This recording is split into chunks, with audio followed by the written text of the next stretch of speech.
सो sequence series कर रहे थे हम, ठीक है। जल्दी जल्दी हम कर लेते हैं अपना, काफ़ी सारा सिलेबस अभी भी बचा है और आपको 1 या 2 क्लास में ख़त्म करना है ये वाला चीज़ है। 26th क्वेश्चन में कर देता हूँ। Insert 2 numbers between 3 and 81 so that the resulting sequence is GP. तो भाई इसके अंदर इसके बीच में वैसे कुछ नंबर्स डालने पड़ेंगे जिनके होने से जीपी बना रहे 3 और 81 के बीच में, ठीक है। तो इंसर्ट 2 नंबर्स, ठीक है ना, बीच में 2 नंबर आने चाहिए। तो यहाँ पर ये 81 आ गया।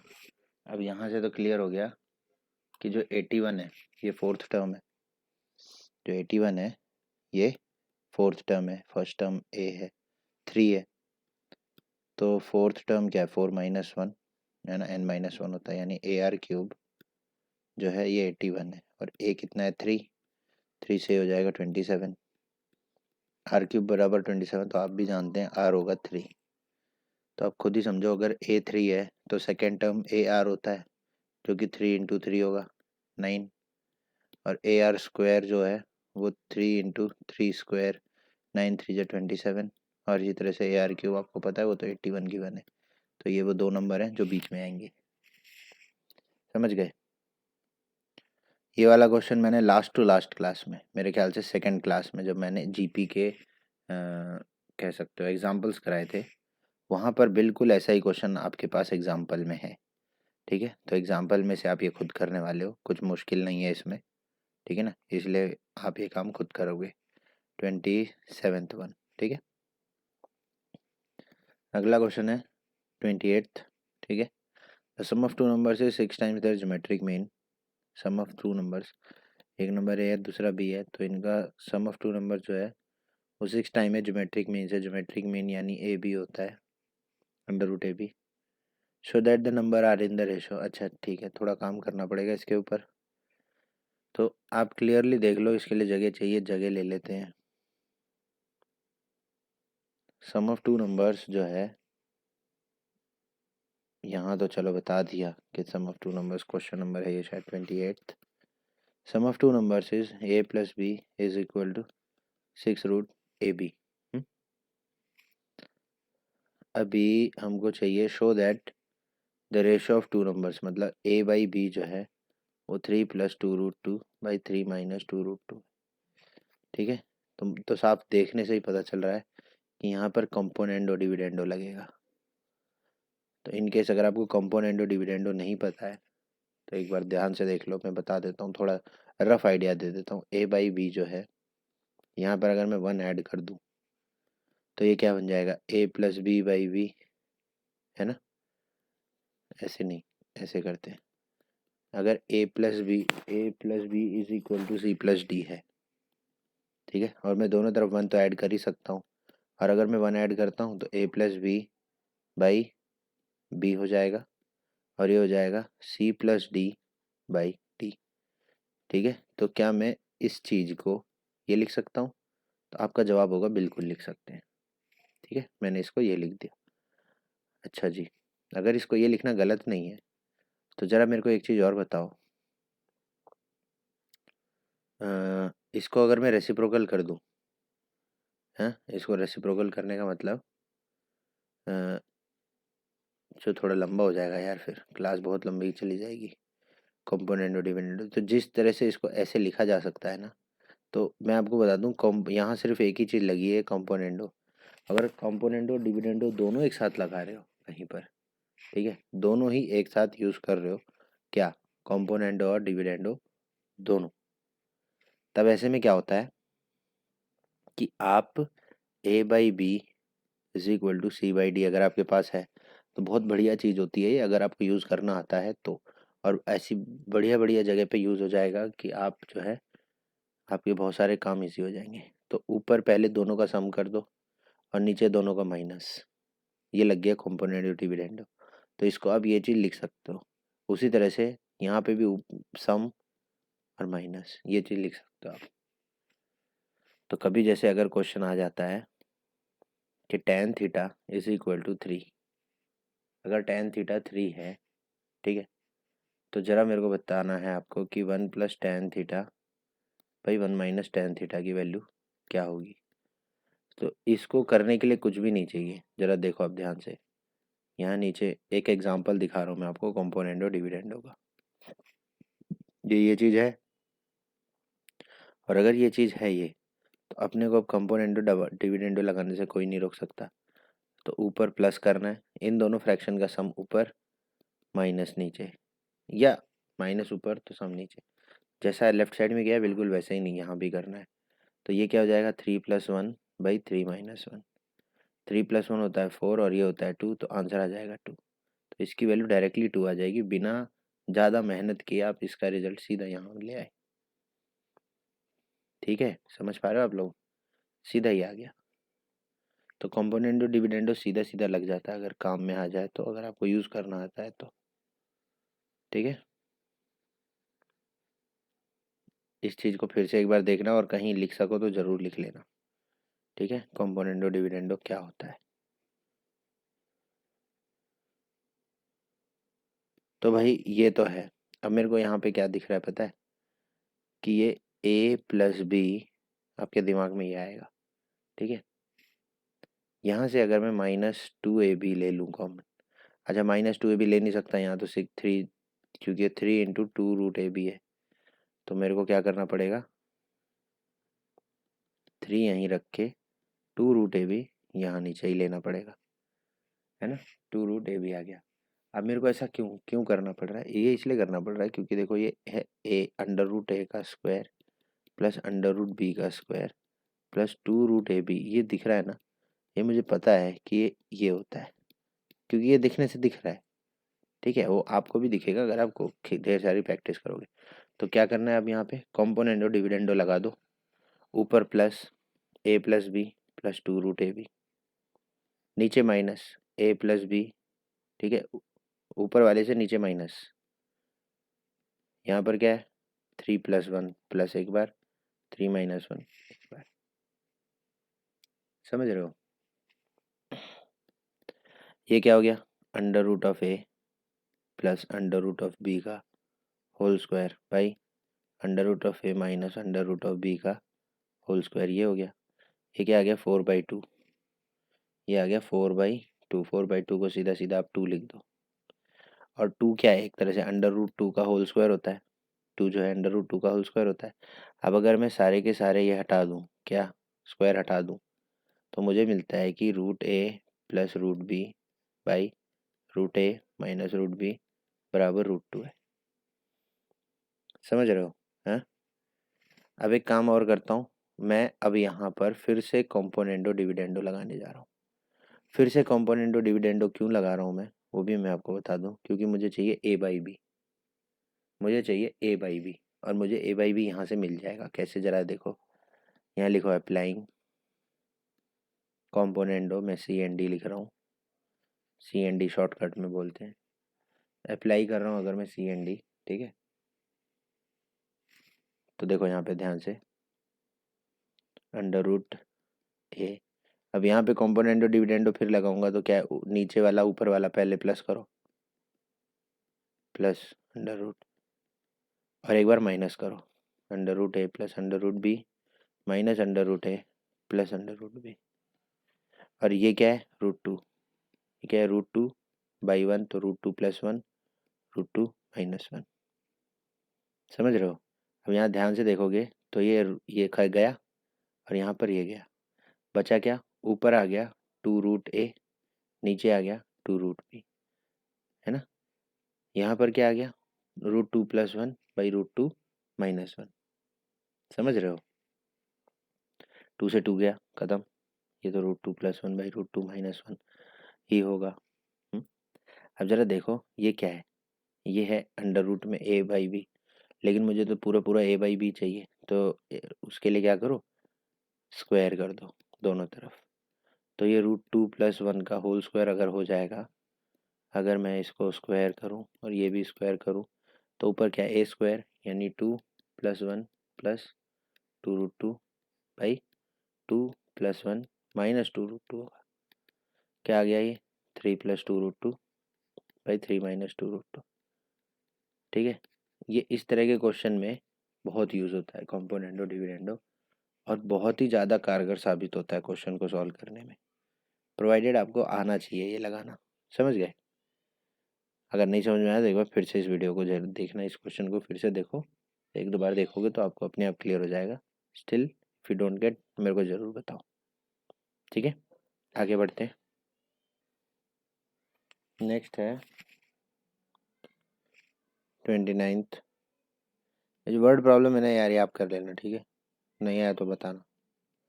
29th प्रॉब्लम है, 29th question. If A and G be AM and GM respectively between two positive numbers, prove that the numbers are this। अगर वो दो नंबर जो हैं A और G जो है क्या है, यहाँ पर AM और GM है, तो A plus minus under root A plus G A minus G, तो रूट के अंदर तो आपको दिख रहा होगा A square minus ji square है, दिख रहा है ना? चलो शुरू हो जाते हैं।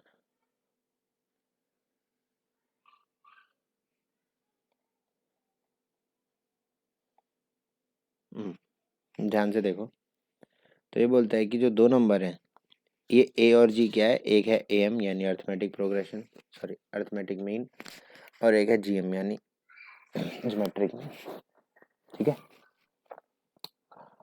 अब देखो ध्यान से, ए जो है, एक मेरे पहली बात तो मैं नंबर ले लूँ, मेरे नंबर जो हैं उनको मैं एक को ए ले लेता हूँ, दूसरे को बी ले लेता हूँ, ठीक है? एक नंबर है ए, दूसरा नंबर है बी, तो इसका अर्थमेटिक मीन क्या होगा, A plus B by two होगा। इसका ज्योमेट्रिक मीन क्या होगा, under root of A B होगा। हुँ? अच्छा, अगर आपको दिख रहा था कि वो a square minus ji square था, तो देख लेते हैं a square minus ji square क्या होता है। ए स्क्वायर यानी कि a plus B by root A plus B by two का होल स्क्वायर माइनस जी स्क्वायर का मतलब ए बी, अंडर रूट पहले से ही था। अब अगर इसको ओपन किया जाएगा तो ये आएगा a square plus B square plus two a b, फिर ये माइनस टू ए बी इधर आ जाएगा, एलसीएम ले गए ये सब आ जाएगा। तो ये इन शॉर्ट आप इसको ये कह सकते हो कि ए प्लस बी का होल स्क्वायर माइनस टू बाहर निकाल लो इसको, ठीक है? मतलब कि ये सिर्फ ए प्लस बी का होल स्क्वायर है, माइनस ये हो जाएगा बाई फोर, तो बाई फोर को पूरा पूरा ले लो ऐसे करके, four a b by four, ऐसे आ जाएगा। अब अगर आप इसको ओपन करोगे तो आप सब जानते हो, ये चीज़ आप सब जानते हो, ओपन करने के बाद जो इनको नहीं समझ में आया वो ओपन करना एक बार क्लियर हो जाएगा। तो इसका माइनस टू ए बी बच जाएगा, तो ए माइनस बी का होल स्क्वायर हो जाएगा। ओपन करो इसको ओपन करो, ये कैसे आया अपने आप पता चल जाएगा। और नीचे फोर तो है कि नहीं? और याद है कि वो a square minus ji square था ना, तो इसको भी अंडर रूट में डाल दो अगर, तो ये क्या a minus b by two है ना? ये क्या है, under root of a square minus ji square. अब ए क्या है, ए यानी कि ए क्या है, ए है,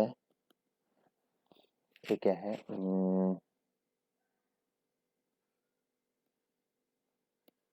a plus B by two, है ना? प्रूव क्या करना है, a plus minus under root of, मैं यही लिख रहा हूँ डायरेक्टली, है ना? तो एक काम करेंगे, पहले प्लस करते हैं फिर माइनस करते हैं।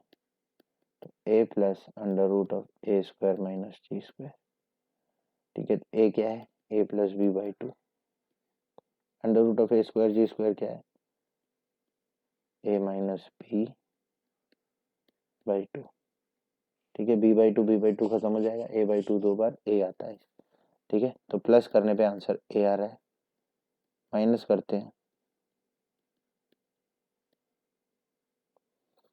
ए क्या है अभी भी ए प्लस बी बाई टू है, माइनस ये क्या है ए, ये भी माइनस हो जाएगा, ये प्लस हो जाएगा, ये प्लस हो जाएगा, ठीक है?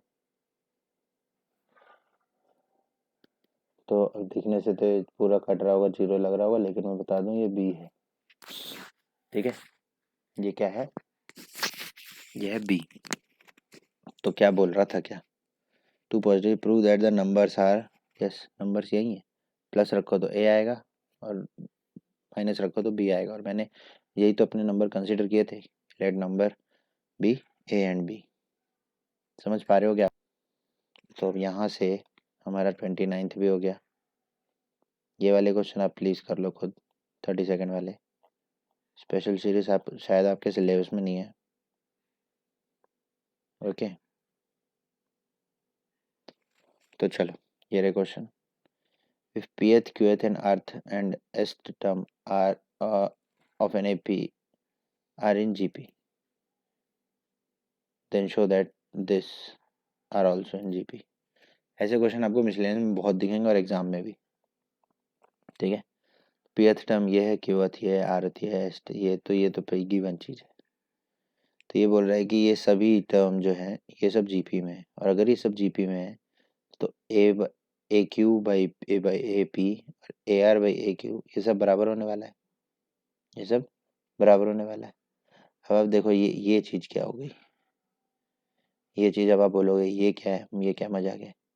ये जो है ये रिजल्ट आया है, ठीक है, कहाँ से आया रिजल्ट, क्या किया गया है। तो अगर आप ध्यान दो ना कि ए क्यू क्या है, ए क्यू कहाँ लिखा है। तो अब आपको जो है ये करते ही ये तो आ ही गया है ना अपना। तो ये कैसे आया, ये क्या है, ये वाई भी लिखा है इसने, ये चाहता है आप पता करो, और मैं भी चाहता हूँ आपको ये पता करो आप। बहुत सारे क्वेश्चन मैंने कराए हैं। अब मैं आपको बोलूँगा कि ये चीज़ आप सोचो, थोड़ी मेहनत करो, थोड़ा समय बिताओ इसके ऊपर। अगर आपको आ गया है समझ में तब तो बढ़िया बात है, लेकिन अगर आपको ये चीज़ नहीं समझ में आई, ये क्या लिख दिया कैसे लिख दिया, तो मेरे को बताना, ठीक है। हालांकि आपको ये चीज़ समझ में आनी चाहिए, अब समझ रहे हो। तो चलो ये सब एग्जाम्पल्स हैं, ठीक है, ये सब एग्जाम्पल बड़े इंपॉर्टेंट है एग्जाम पॉइंट ऑफ व्यू। तो मैं सही सही बता रहा हूँ, बहुत ही ज़्यादा इंपॉर्टेंट है, बहुत मतलब बहुत। ठीक है, कितना बहुत, इसका कोई मतलब आप नहीं मेजर नहीं कर सकते कितना बहुत, लेकिन बहुत ही ज़रूरी है एग्ज़ाम वाले क्वेश्चन। ओके, बोलता है show that the sum of, miscellaneous शुरू कर रहा हूँ मैं अब, कोई तकलीफ हो यहाँ तक कहीं तक भी तो मेरे को बताना। Show that the sum of m plus nth and m minus nth term of AP is equal to twice the mth term। तो मुझे नहीं समझ में आ रहा है आपको कराना चाहिए या नहीं, क्योंकि मुझे नहीं लगता है क्वेश्चन आपको कराना चाहिए। तो इन दोनों ही टर्म्स का सम, ठीक है, मतलब m प्लस nth टर्म और m माइनस nth टर्म का सम जो है किसी एपी का is twice the mth term. तो देखो यार ये तो आप कर लोगे, जहाँ आपको n की वैल्यू पता है, ठीक है, और आपको a और d से ज़्यादा कुछ लेना है भी नहीं। आगे the sum of 3 AP is 24 and product is 440, then find the numbers. बढ़िया है ये अच्छा है, ठीक है, और ये भी आप खुद करने वाले हो, ये भी आप खुद करने वाले हो, इस चीज़ का खास ध्यान रखना आपको, ठीक है।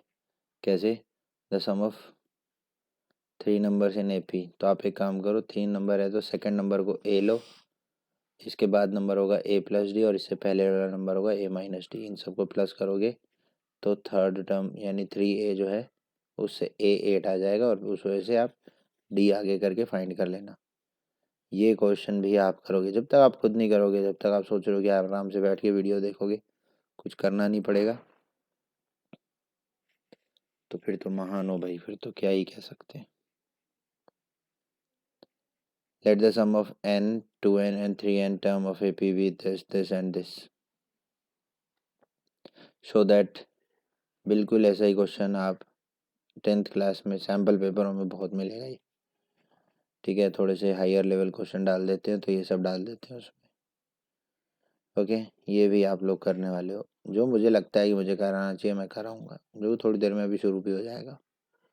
बाकी ये क्वेश्चन तो आप ही को करना चाहिए, मैं बार बार यही बोल रहा हूँ, जो क्वेश्चन आप ना कर पाओ प्लीज़ लेट मी नो, ताकि मैं वो क्वेश्चन करा के आपको ये ना लगे कि सारा काम तो हम ही कर रहे हैं।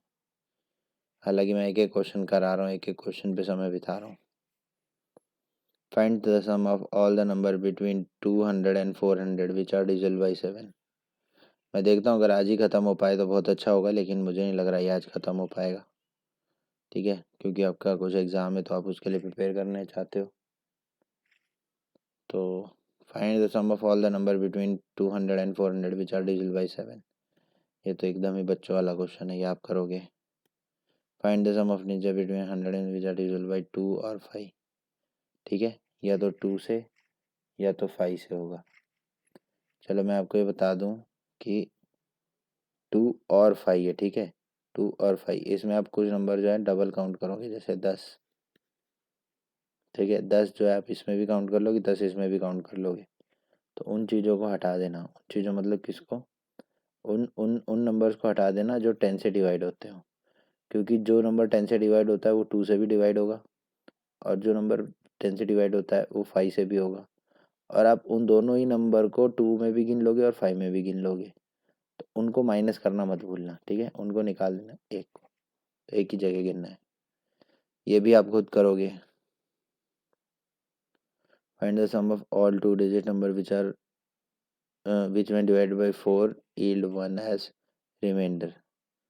तो ये भी बड़ा बढ़िया क्वेश्चन है। The sum of all 2 digit numbers, sum of all 2 digit numbers when divided by 4 yields reminder 1। तो आपको अगर पता हो कि भाई 104 या फिर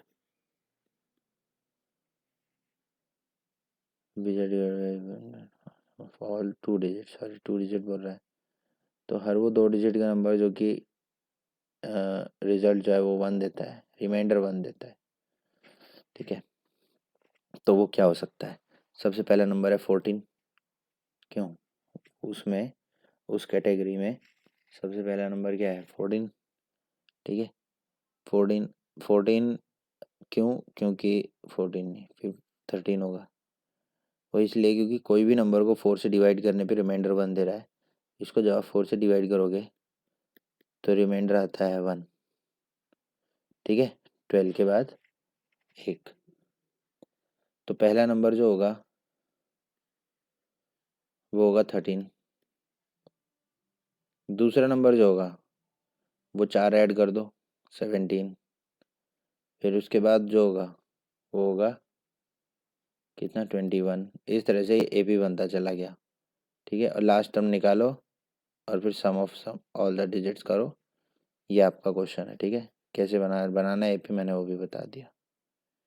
if if f is a function satisfying f as x plus y f into x all values of, okay so that F1 3 है एंड सिग्मा 1 से लेके n तक एफ ऑफ एक्स जो है वो 120 है। Find the value of n। ठीक है, ये भी कर लेंगे, ये भी बता देता हूँ मैं आपको, ध्यान से देखो। हो सकता है कि आप यहाँ पर एफ एक्स वाई ये सब देख के हो सकता है थोड़ा डर जाओ, लेकिन इसमें देखो डरने जैसा कुछ भी नहीं है। ठीक है, कैसे? ध्यान से देखो, अगर एफ ऑफ 1 जो है आपको 3 दिया गया है, समझ पा रहे हो? एफ ऑफ 1 जो है वो आपको 3 दिया गया है। तो अगर आप एफ ऑफ 2 निकालना चाहते हो तो क्या वो एफ ऑफ 1 प्लस 1 होगा क्या? है ना, एफ ऑफ 1 प्लस 1 होगा, जो कि एफ ऑफ यहाँ पर क्या दिया है? 1 इंटू 1 इंटू एफ ऑफ 1। और यहाँ पर पहले ही दे रखा है कि एफ ऑफ 1 जो है 3 है, तो ये क्या है? 3 इंटू 3 जो कि 9 हो जाता है। समझ पा रहे हो आप लोग? कैसे? देखो, हम जीपी की तरफ अग्रसर हैं। देखो क्यों। अगला है वो मैं बोलता हूँ कि एफ ऑफ 3 निकालते हैं तो 1 प्लस 2 होगा, है ना। एफ ऑफ 1 हमें पता चल गया कि 3 है, और एफ ऑफ 2 हमने अभी अभी 9 निकाला है 3 इंटू 3 करके। F of 1 plus F of 1 plus 2 F of 1 into F of 2 है। ठीक है, एफ ऑफ 1 3 है और एफ ऑफ 2 9 है, तो ये क्या बन गया? 27। तो जरा एक चीज़ बताओ, ये 3 अगली टर्म 9 अगली टर्म 27, इस तरह से बनता चला जा रहा है, बन रहा है कि नहीं? है ना। और ये बोल रहा है कि इन्हीं सब f(1), f(2), f(3), f(4) ऐसे करके जो बन रहा है, इन सब का सम कितना आ रहा है? 120 आ रहा है। तो वो n पूछ रहा है, find the value of n, कब तक? ये n जो है, ये इसका मतलब समेशन कहाँ तक करना है, समझ पा रहे हो ना? समेशन जो है वो कहाँ तक करना है, तो आपको सम ऑफ n टर्म्स निकालना है, किसका? जीपी का। कितना इजी क्वेश्चन है, देखो मिसलेनियस में डाल रखा है। और अब फालतू में कुछ लोग पक्का इसको देख के डरे होंगे। इसका a कितना है? 3, और r कितना है? 3, है ना? तो 3 into 3^n-1, sum of n terms का फॉर्मूला यही होता है। 3 - 1 कितना दे रखा है? 120। तो ये कितना हो जाएगा? 3 - 1 2 हो जाएगा, है ना? 3 से इसको काटो, ये हो जाता है 40, और 2 उधर जाएगा तो 80 हो गया। 3^n-1, और मुझे मालूम है 3^n कभी ना कभी 81 जरूर आएगा, और वो 81 आएगा n=4 पे। कब आएगा? n=4 पे, है ना? तो इसका मतलब ये 81 - 1 80 जरूर आएगा। तो इसका मतलब ये हो गया कि n का आंसर जो है, या इसको उधर ले जाओ, =81, n की वैल्यू आ गई 4, n की वैल्यू आ गई 4। ठीक है, समझ में आ रहा होगा? आगे बढ़ रहे हैं अब। क्वेश्चन नंबर 8, क्वेश्चन नंबर 8, ठीक है। अच्छा क्वेश्चन है और ये इंपॉर्टेंट क्वेश्चन है, एग्जाम में आने वाला क्वेश्चन है ये, ठीक है ना? तो इसका खास ध्यान रखना है 8th वाले का। ये बोलता है sum terms of GP is 315, whose first term and common ratio are 5 and 2 respectively. Find the last term and the number of terms. देखो यार, ये कायदे से देखा जाए तो ये आपको करना चाहिए, क्योंकि इसमें कुछ नहीं है। यहाँ पर आपको A दिया गया है, R दिया गया है, ठीक है, SN दिया गया है ना? A भी दिया है, R भी दिया है, SN भी दिया है, N पूछ रहा है, प्लीज निकाल लो। और AN यानी TN बोल सकते हैं, nth टर्म पूछ रहा है, वो भी निकाल लो। तो प्लीज ये तो आपको खुद को करना चाहिए, ठीक है? ये टोटली आपको खुद करना चाहिए, ठीक है? लास्ट टर्म 160 आएगी, और नंबर ऑफ टर्म 6 आएगा, वो आप कर लो।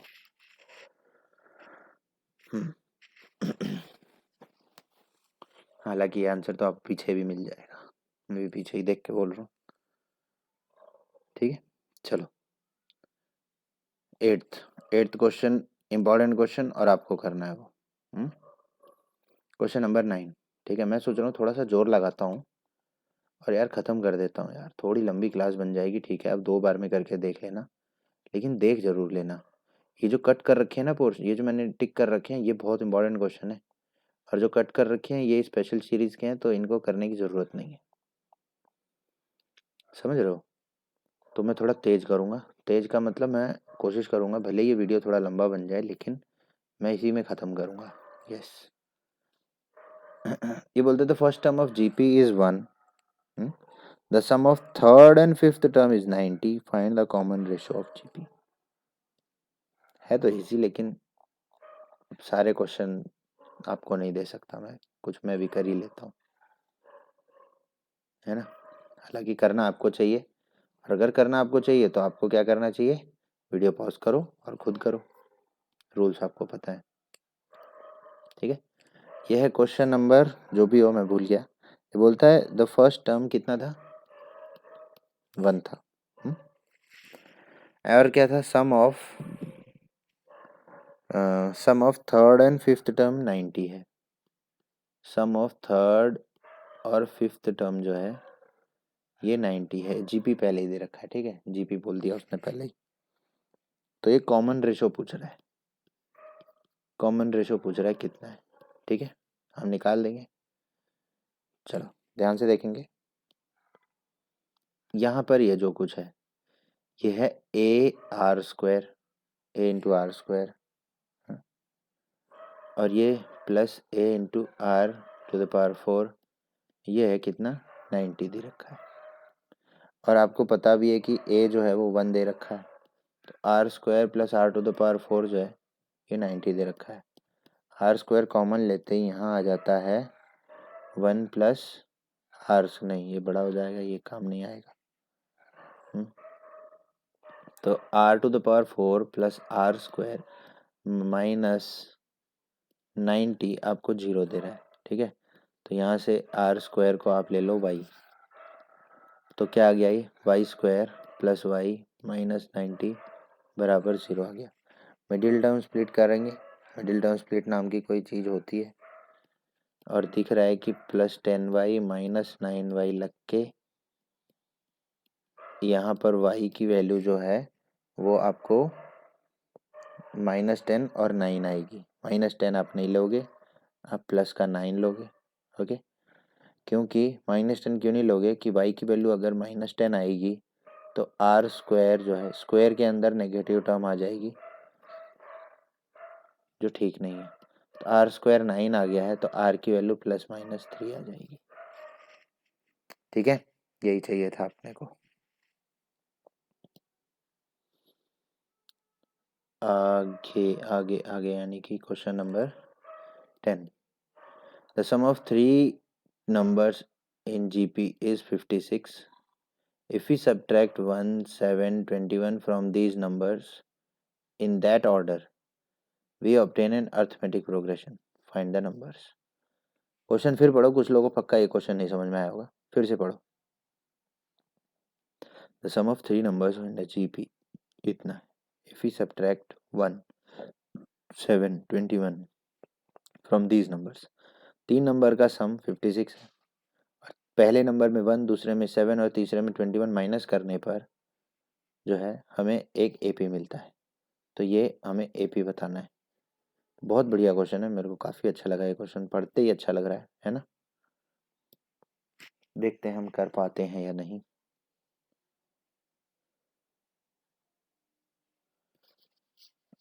ओके, तो ये बोलता है क्वेश्चन नंबर शायद 10 या 9, 10 है शायद, कि 3 नंबर जो कि जीपी में उनका सम आपको 6 कितना था, 1 था, 1 नहीं 6 56, ओके ओके 56। तो 3 नंबर का सम आपको 56 मिल रहा है, ठीक है। 3 नंबर का सम आपको 56 मिल रहा है। तो पहला टर्म ए, दूसरा टर्म ए आर स्क्वायर, तीसरा टर्म ए आर क्यूब। अब आप में से कुछ लोगों को दिमाग में आया होगा कि इसको ए लेते हैं, इसको ए बाई आर लेते हैं और इसको ए आर स्क्वायर ले लेते हैं, याद रहे, या ए आर लेते हैं। ये मल्टीप्लाई नहीं हो रहा जो इसको काट के हम बड़े मज़े से कर देंगे, यहाँ कोई फ़ायदा नहीं है वो चीज़ लिख के। यहाँ डोंट फॉरगेट, यहाँ प्लस करना है, मल्टीप्लाई नहीं करना है।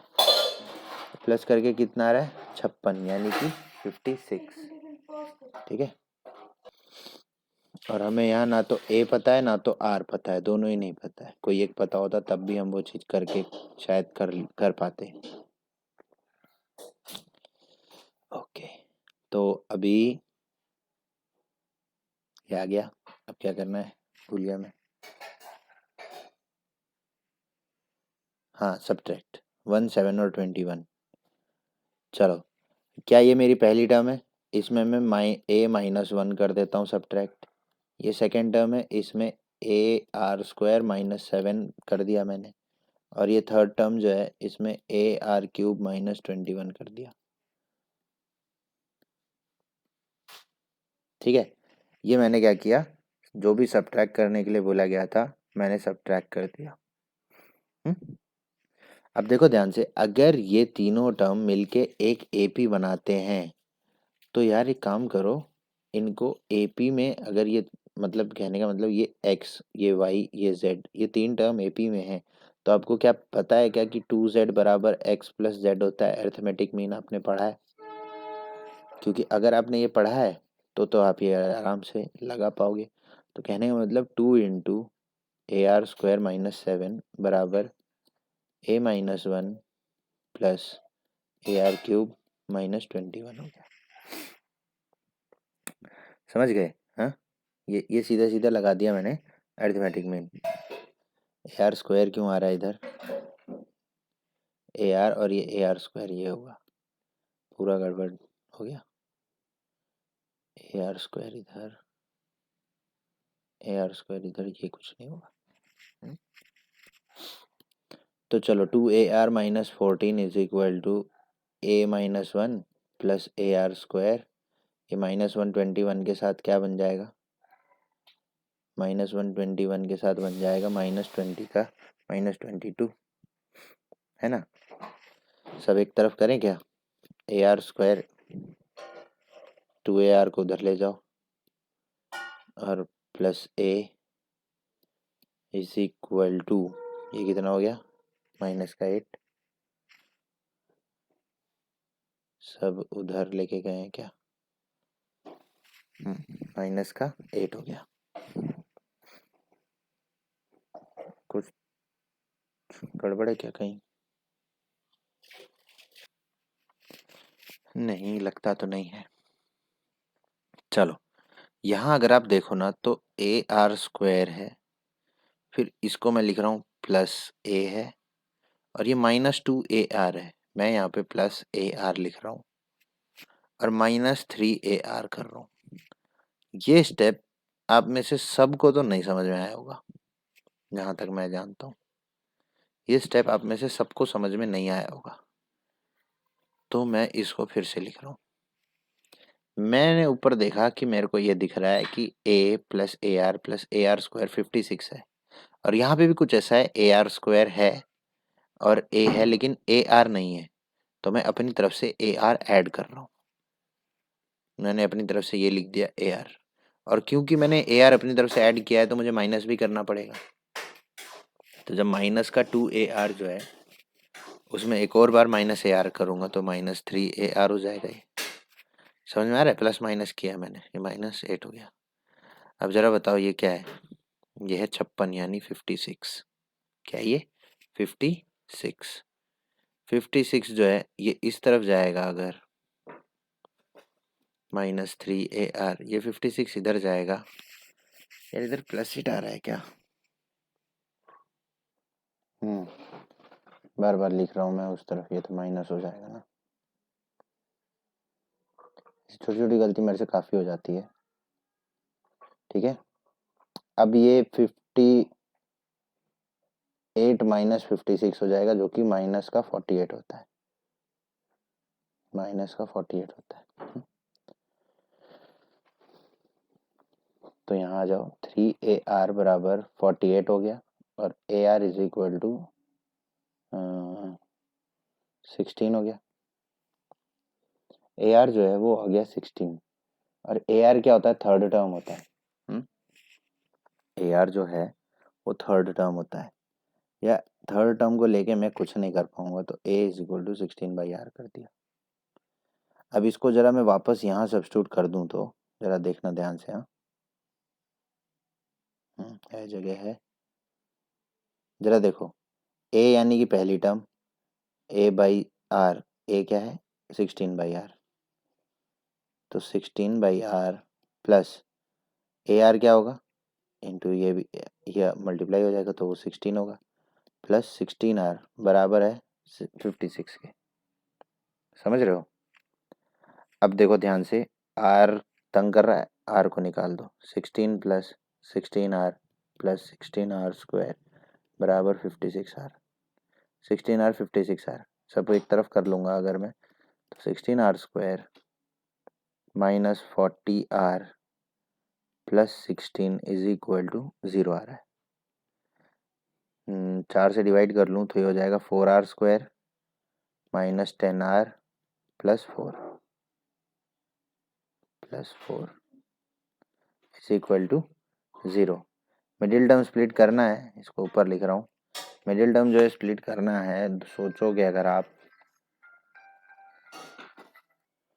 तो अगर मैं करूँ तो 4 4 जा 16 होता है, तो ये हो गया 4R स्क्वायर -8R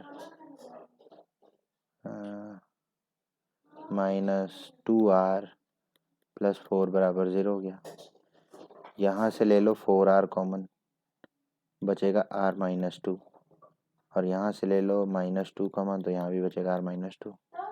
R की वैल्यू 2 आ रही है, और माइनस और जो भी आएगी फिर शायद फ्रैक्शन में आएगी, है ना, 1/2 आएगी, 1/2 भी आ रही है और 2 भी आ रही है, ठीक है। तो दोनों ही वैल्यू पॉसिबल हो रही हैं फिलहाल तो, लेकिन मुझे क्या चाहिए, मुझे नंबर्स फाइंड करना है, AP फाइंड करना है ना।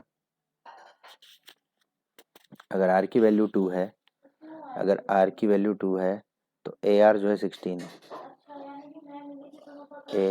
ए आर जो है वो है 16। अब सुनो ध्यान से, ए आर जो है, यहाँ लिख रहा हूँ डब्बे में, ए आर अगर 16 है और जिसमें से आर 2 है तो ए की वैल्यू कितनी आ गई, 8 आ गई, है ना।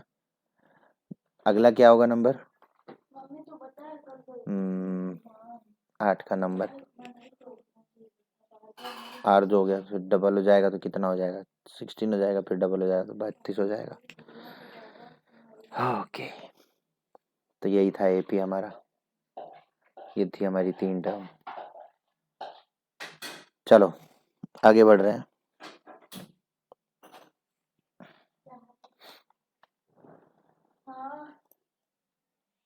ठीक है, चलो ये हो गया। एक तो कौन से क्वेश्चन हो रहे हैं पता ही नहीं चल रहा। फर्स्ट हो गया, 8th हो गया, 9th हो गया, 10th भी हो गया। यस, अगला है GP consist of even number of terms. बहुत अच्छी चीज़ है ये तो, इवन नंबर ऑफ टर्म्स हैं इसमें। If the sum of all the terms is 5 times the sum of term occupying odd places. Sum of term occupying odd places, देखो एक एक वर्ड को थोड़ा समझ समझ के पढ़ना पड़ेगा, नहीं तो क्वेश्चन 100% गलत होने वाला है। ठीक है, भाषा में उलझा रहा है, भाषा में उलझना नहीं है। Find its common ratio, common ratio find करने के लिए बोल रहा है वो। ठीक है, नेक्स्ट ये बोलता है कि 1 minute, find the common ratio find करना है और हो जाएगा। ये बड़ा इजी है, ये दिखने में ऐसा दिख रहा है कि बाप रे कैसे होगा। सुनो, अगर मैं बोलूं कि जीपी जो है इसमें इवन नंबर ऑफ टर्म्स हैं, कितनी टर्म्स हैं, इवन नंबर ऑफ टर्म्स, तो जीपी जो है वो कैसा हो सकता है, ए, ठीक है, ए आर स्क्वायर, इस तरह से टर्म्स होंगी। इवन नंबर ऑफ टर्म्स का मतलब 2n टर्म्स होंगी उसमें। अब 2n टर्म्स क्यों होंगी, क्योंकि भाई n कुछ भी हो सकता है, मुझे नहीं मालूम, लेकिन 2n टर्म तो हमेशा इवन ही होगा, इसलिए मैंने लिखा 2n टर्म। ठीक है, तो इसका Sn सम क्या होगा, सम क्या होगा, a into a to the power, sorry, a into are to the power 2n minus 1 by r to the power, sorry r minus 1 हो जाएगा, आर माइनस 1 हो जाएगा। समझ में आ रहा है। आगे इसने एक और लाइन बोली थी, वो बोली थी कि series form by taking the terms occupied by odd places, odd places वाली चीजें, यानी कि ऑड प्लेस पे ये फर्स्ट टर्म है, थर्ड टर्म है, फिफ्थ टर्म है, तो ऑड प्लेसेस वाले क्या हो सकते हैं, ऑड प्लेसेस वाले हो सकते हैं ए। अब जो ऑड प्लेसेस पे ऑड प्लेसेस पे कोई नंबर जो है वो कैसे लिखा जाएगा, फर्स्ट ए है और थर्ड टर्म यहाँ पे ए आर स्क्वायर होती है, फिर fifth term a are to the power 4 होती है, और इस तरह से अगर हम सिर्फ ऑड टर्म्स ले रहे हैं तो आधी टर्म्स ले रहे हैं, तो 2n की जगह n टर्म्स होगा, है ना। सिर्फ इतनी चीज समझनी है बस आपको, और कुछ नहीं। अब इसका सम ऑफ n टर्म्स जो है वो लिख लूँ अगर मैं, तो वो क्या होगा, a इंटू आर, क्या होगा इसका, आर स्क्वायर होगा ना, आर क्या होगा, इसको और इसको इन दोनों को आपस में डिवाइड करोगे आप, इसको इससे डिवाइड करो तो आपको पता चल जाएगा कि आर जो है वो और कुछ नहीं बल्कि आर स्क्वायर, तो आर स्क्वायर की power n minus 1 by r square minus 1 आएगा। ठीक है, कॉमन रेशो आर स्क्वायर है इसलिए। ओके, तो ये क्या हो गया, a into are to the power 2n minus 1 by r square minus 1। ठीक है, ये सिंपल सी एक चीज आ गई है। अब ये बोलता है क्वेश्चन में, क्या बोलता है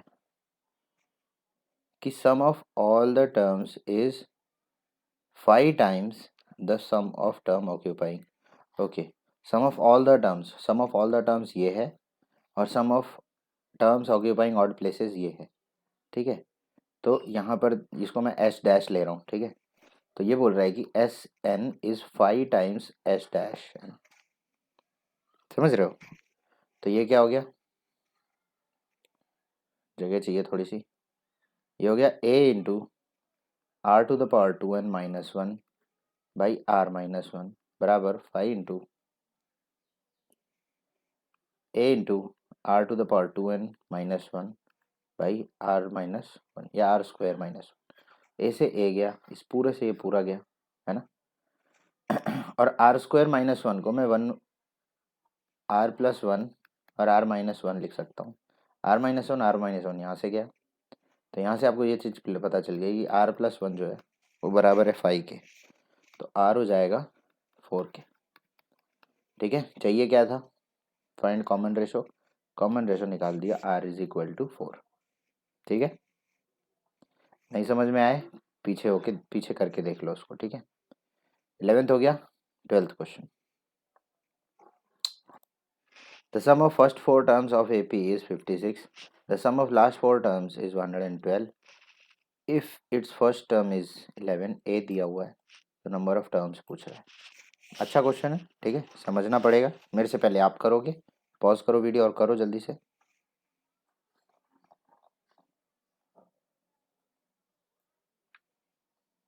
ओके, ध्यान देंगे इधर एक बार।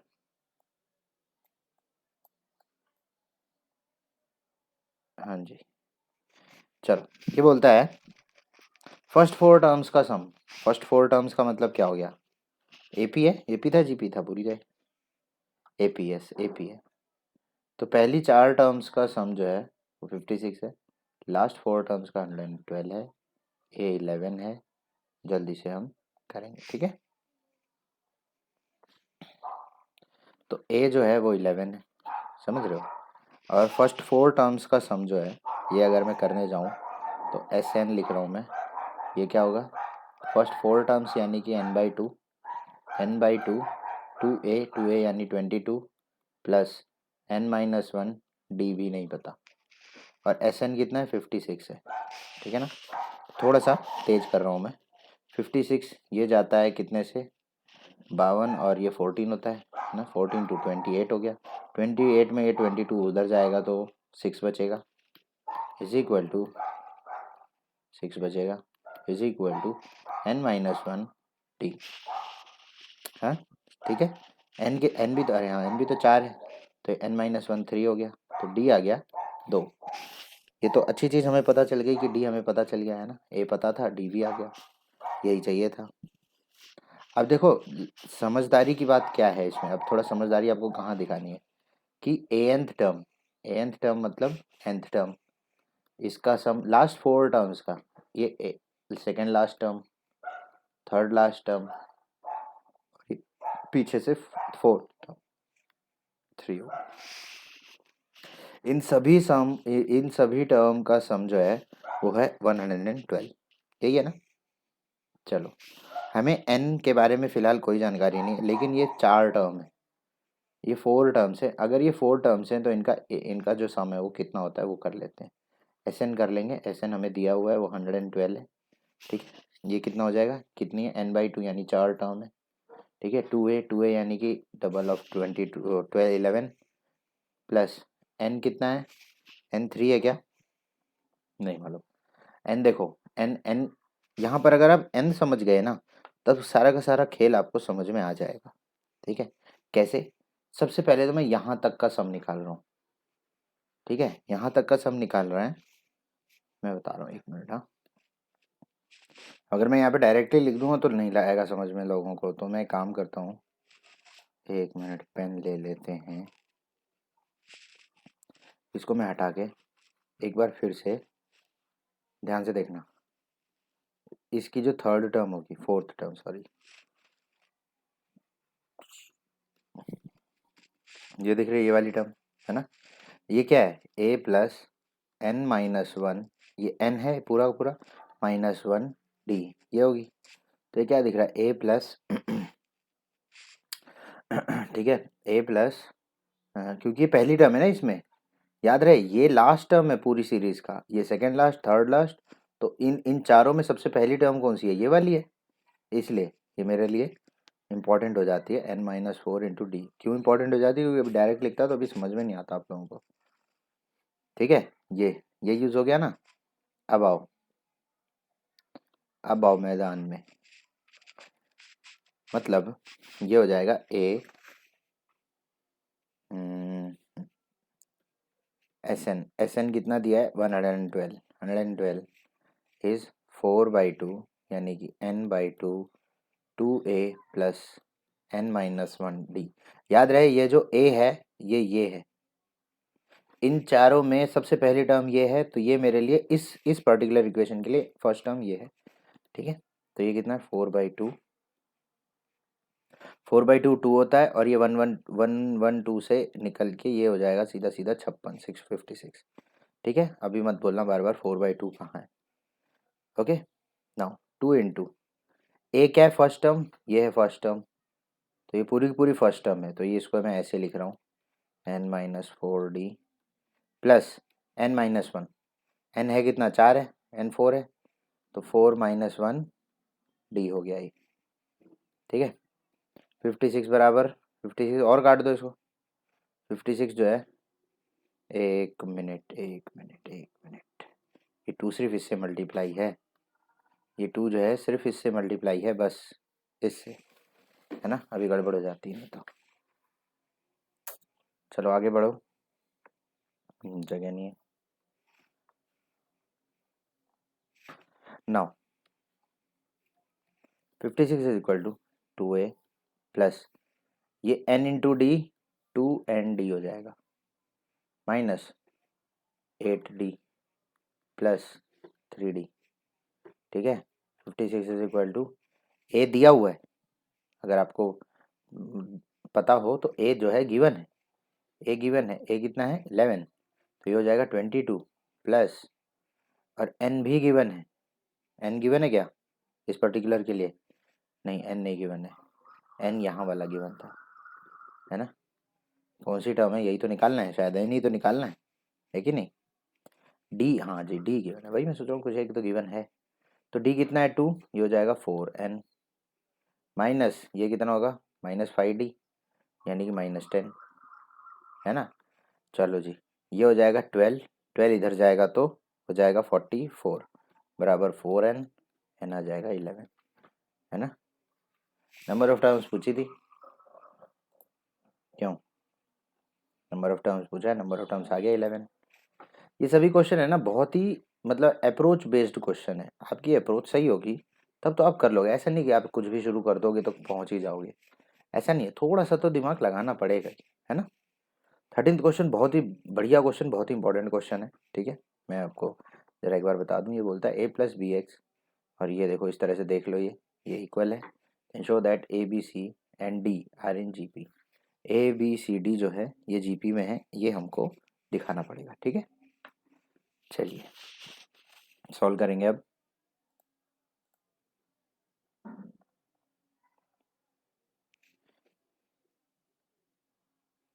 हाँ, ये बोलता है कि a+bx बाई, एक मिनट, हाँ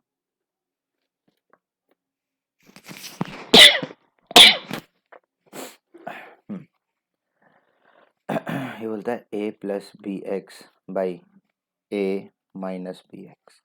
जब कभी भी आपको ऊपर नीचे सिर्फ प्लस और माइनस का फर्क दिखता है ना, आप हमेशा याद रखना कंपोनेंडो डिविडेंडो दिमाग में हमेशा सोचना लगाया जा सकता है कि नहीं। मैं ये नहीं बोल रहा हूँ लगा देना, लेकिन एक बार देखना जरूर कि भाई क्या लग रहा है। अच्छा ABCD ये एक जीपी में कैसे हो सकते हैं? अब देखो, इन चारों को एक साथ लिखना है तो आप लिख सकते हो that B/A is equal to D/C। अगर मैं ये प्रूव कर दूं तो भी हो जाएगा मेरा काम, ये इनको जो है जीपी में मैं बता पाऊंगा।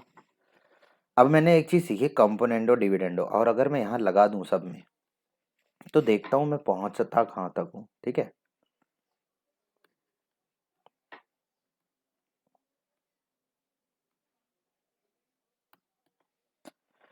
कंपोनेंट डिविडेंडो सबसे पहले ऊपर मैं कर रहा हूँ प्लस, ठीक है, थोड़ा छोटा लिखूंगा क्योंकि तीन तीन चीज़ें हैं। ए प्लस बी एक्स, इस बार माइनस करूंगा ए, तो ये प्लस हो जाएगा बी एक्स। ये चीज़ याद रखना, माइनस की चीज़ें ब्रैकेट के बाहर लगती हैं तो फिर वो फ़र्क डाल देती हैं अंदर। B plus C X minus, sorry, plus B minus C X, और नीचे है B plus C X plus B minus C X. गड़बड़ है, इधर माइनस इधर प्लस। ये भी वही है, c plus d x plus c minus d x by C plus d x minus c plus d x. यहाँ क्या आ गया, बी एक्स ख़त्म, बचा यहाँ ए टू ए, यहाँ ए ख़त्म, बचा टू बी एक्स, है ना। तो ए बाई बी एक्स आएगा सीधा सीधा, ए बाई बी एक्स, खुद करो मेरे से पहले, ठीक है। तो ये हो जाएगा टू बी, बी लिखो बस, यहाँ आएगा बी बाई सी एक्स, और यहाँ आएगा डी नहीं, सी बाई डी एक्स। समझ रहे हो? तो ये तो टू से टू जो है ख़त्म ही हो जाएंगे सब के सब। हमारे पास बचता क्या है? देखो ये यहाँ पहुँचना है हमको, ठीक है। ये एक्स से ये एक्स ख़त्म, क्या दिख रहा है, ए बाई बी बराबर बी बाई सी बराबर सी बाई डी, ठीक है। ए बाई बी बराबर सी बाई डी, यहाँ से भी कर लो, ये बीच में जो है ये भी सही है, कोई प्रॉब्लम नहीं। क्यों? क्योंकि ये देखो, ये बीच वाला जो है ये दोनों मिलके क्या देंगे, B square is equal to A C, जो कि एक जीपी अपने आप में बताता है ना भाई। ये ए बाई बी बराबर बी बाई सी बराबर सी बाई डी, ये भी तो जीपी ही बता रहा है, जो कि यहाँ पर आ गया। तो yes, a B C d एक जीपी है, ठीक है। Question number 13 done. Question number 14, let S be the sum, P the product, R the sum of reciprocal of n terms in a GP. Prove that। बढ़िया अच्छी चीज़ prove करनी है, ठीक है। ऐसे क्वेश्चन देखने देखने के बाद जो है थोड़ा अजीब सा लगता है, मन नहीं करता करने का, लेकिन करना तो पड़ेगा ही, ठीक है। लेकिन अच्छे क्वेश्चन है, यही क्वेश्चन है जो आप अच्छे अच्छे बच्चों को और एवरेज स्टूडेंट्स को अलग करते हैं। अच्छे क्वेश्चन हैं ये सब मेरे हिसाब से बड़े अच्छे अच्छे क्वेश्चन हैं, ठीक है। चलो, ये था 13th, अब हम करने जा रहे हैं 14th, ठीक है। Let s be the sum p product, और आर क्या, the sum of reciprocal of n terms of GP. अच्छा जी, ढेर सारी चीज़ें दी हैं, जगह बना लेते हैं। तो जैसा कि लिखा था, एस क्या था, एस क्या था, सम ऑफ जीपी था। सम ऑफ जीपी क्या होता है, A into are to the power N minus one by are minus one. ये क्या हो गया, सम ऑफ जीपी हो गया। आर क्या था, आर था पी भी था ना कुछ, पी था प्रोडक्ट और आर है रेसिप्रोकल का सम, ठीक है। तो आर क्या है, ये है रेसिप्रोकल का सम, मतलब अगर सीरीज है ए, सीरीज क्या है जीपी की, जीपी की सीरीज क्या है, ए आर स्क्वायर, इस तरह से जीपी चल रहा है। इनका रेसिप्रोकल करूँ तो ये होता है, ठीक है। और ये कहाँ तक चलेगा, एन टर्म्स तक चलेगा, ठीक है ना। अब मैं अगर इसको निकालूं तो वन बाई ए है, हाँ, और इसका कॉमन सॉरी कॉमन रेशियो क्या होगा, one by A R by one by A से ए गया, वन बाई आर आ गया हमारा कॉमन रेशो, समझ रहे हो। वन बाई आर है हमारा कॉमन रेशो, तो ये क्या हो जाएगा, one by r to the power N minus one by one by are minus one. समझ रहे हो, सॉल्व करना है क्या इसको, है, हो जाएगा वन बाई ए, ठीक है। ये one one to the power n को वन ही रहने दो, minus r to the power n उधर आ जाएगा, इंटू नीचे one by r to the power n हो जाएगा, ठीक है। ये क्या हो जाएगा नीचे, one minus r by r, ये हो गया, ठीक है। आर ऊपर आ जाएगा, अगर आर अगर ऊपर आ जाएगा तो मुझे क्या रिजल्ट देगा, एक मिनट,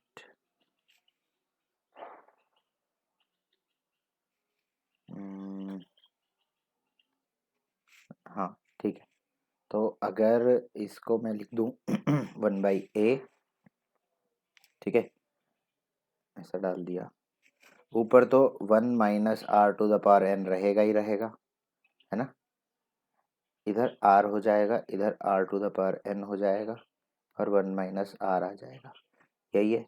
r को मैं नीचे ले आऊँ अगर, तो मैं इसको कैसे लिख सकता हूँ पता है, ऐसे लिख सकता हूँ -1, ठीक है। अब ये आपको समझना पड़ेगा, देखो r यहाँ लिखा है, r to the power n यहाँ है, ठीक है, 1 माइनस आर यहाँ पर है, ठीक है, ये लिख दिया मैंने, और ये यहाँ आ गया। थोड़ा सा सोच रहा है, अब आप बच्चे नहीं हो, इतना तो मैं लिख रहा हूँ, इतना क्लियर हो जाएगा, ठीक है। ये आ गया आपका r, p क्या था, p भूल गया मैं, प्रोडक्ट था ना, p with product, okay, p product है, बिल्कुल, यानी कि a into a are square, A R cube, ये सब क्या है, ये सब प्रोडक्ट है। कहाँ तक आएगा ये, nth टर्म क्या होती है इसकी, ये होती है ना, तो इनका प्रोडक्ट, समझ रहे हो, इनका प्रोडक्ट, ए कितनी बार है, n टाइम्स होगा, A to the power n, है ना। अब r का क्या बन रहा है, r के साथ क्या हो रहा है, हाँ? r के साथ आप देखोगे r टू द पावर 0 है, r टू द पावर 0 +1 +2 +3 +4, इस तरह से चलेगा, और कहाँ तक सम चलेगा, सम चलेगा n-1 तक, समझ में आ रहा है, कहाँ तक सम चलेगा, n-1 तक। अब 1 +2 +3, ये कंसेक्यूटिव नेचुरल नंबर का सम अगर n-1 तक चलता है, तो आपको ये चीज़ पता होगी, n इंटू n-1/2 होता है n टर्म्स तक, और n-1 तक क्या होता है, n इंटू n-1 + 1 खत्म, तो ये आ जाएगा /2, ठीक है, ये आएगा आंसर इनका सम। तो मैं बस यही चीज़ यहाँ लिखने जा रहा हूँ, डब्बे वाली चीज़ कहाँ से आई, ये आपने पीएमआई में पढ़ा होगा शायद, पीएमआई बोलते हैं, क्या बोलते हैं उसको, भूल गया मैं, छोड़ दो। ए टू द पावर n आ गया, इधर r की पावर क्या आ गई, r की पावर आ गई n, n minus n into n-1/2, हाँ ठीक है, n-1 इंटू n/2, ठीक है, ये सब चीज़ें ऊपर है पावर में। इसको हटा रहा हूँ मैं। अब ये क्या बोलता है, p स्क्वायर कुछ था ना, कहाँ है क्वेश्चन, ये रहा, p square r to the power n is equal to s to the power n, sorry, p square r to the power n is equal to s to the power n, ये prove करनी, ठीक है। अब अगर आपको ये prove करना है, तो बड़ी सिंपल सी बात है, आप करो कुछ नहीं, इसी में सब कुछ सब्स्टिट्यूट कर दो, p square r to the power n is equal to s n, ठीक है। वापस वैसे हमको उन सब की ज़रूरत तो पड़ेगी, p square r to the power n is equal to s n, ये प्रूव करना है, ठीक है। एक बार जल्दी से देख लेते हैं, p क्या था, p था a to the power n,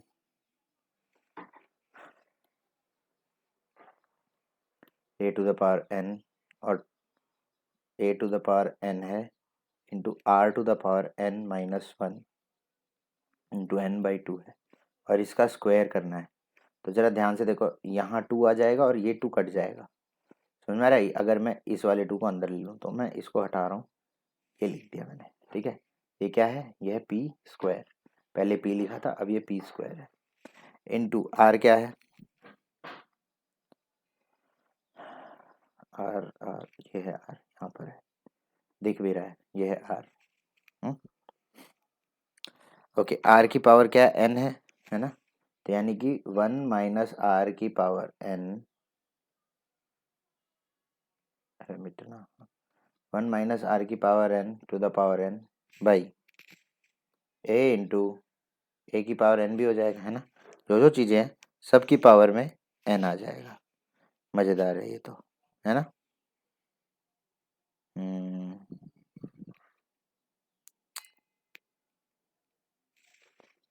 ए की पावर n हो जाएगा ये, फिर और क्या था, r की पावर n-1, r की power n-1 into 1 minus r की पावर n। ठीक है, यहाँ भी तो n आएगा ना।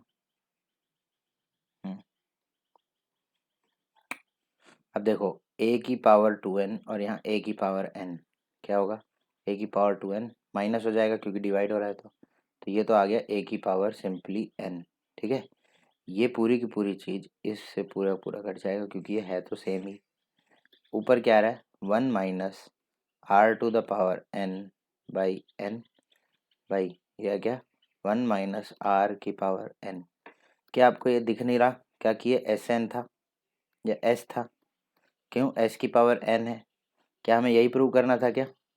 बिल्कुल यही प्रूव करना था। अब आप बोलोगे आर तो इधर था।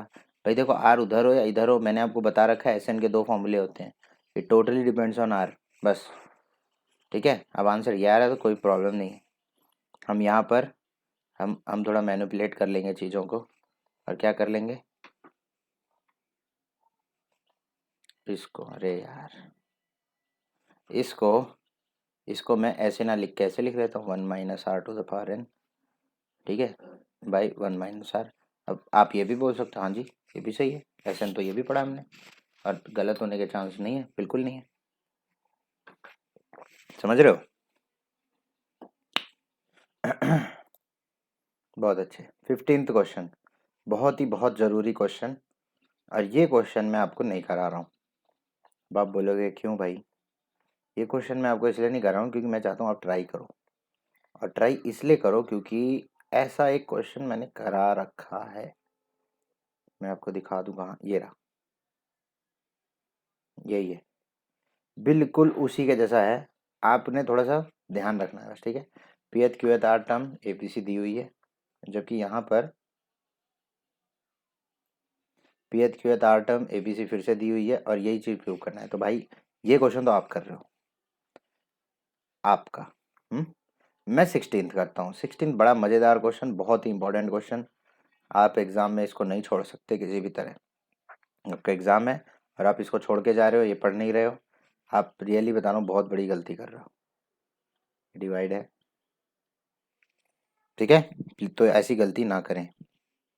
ये बोलता है if a into 1/b plus 1/c और b, और ये तीन चीज़ें हैं, are in AP, prove that ABC are in AP।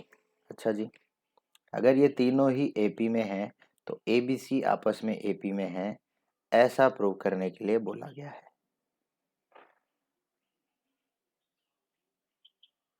Okay,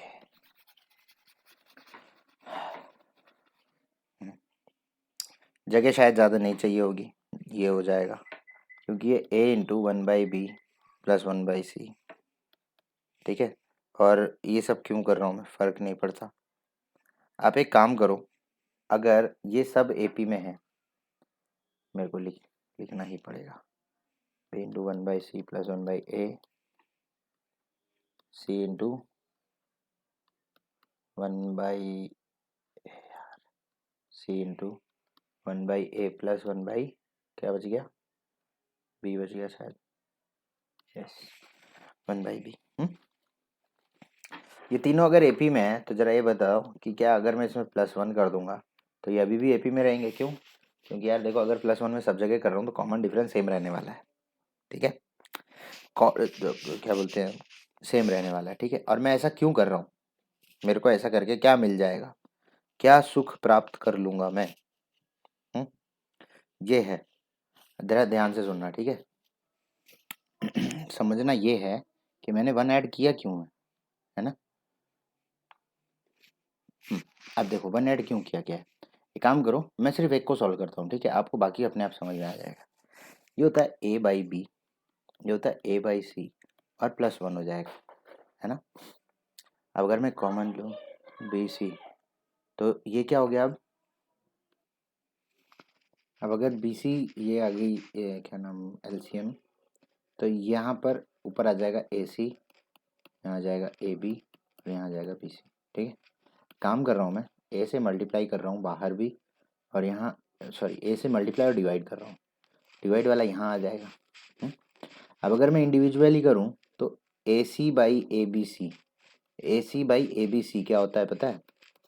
1 by, बाहर ए है ही, ए सी बाई ए बी सी होता है 1 by B, plus A b by a B c होता है 1 बाई सी, प्लस ये होता है 1 बाई ए। बिल्कुल उसी तरह से ये आ जाएगा बी इंटू, बी आएगा बाहर, ये आ जाएगा 1 by C plus 1 by A plus 1 by B, और ये आ जाएगा C into 1 by A plus 1 by B plus 1 by C. अब अगर आप देख रहे हो, ये आप जानते हो कि तीनों एपी में है, और अगर तीनों एपी में है तो आप देख रहे हो ये चीज़ तीनों में, और ये तीनों चीज़ ये जो है ये मैं निकाल दूं अगर, finally you are remained with A B and C. जब ये पूरी चीज़ें एपी में थी तो ए बी सी जो बच रही हैं वो भी तो एपी में ही रहेगी, है ना।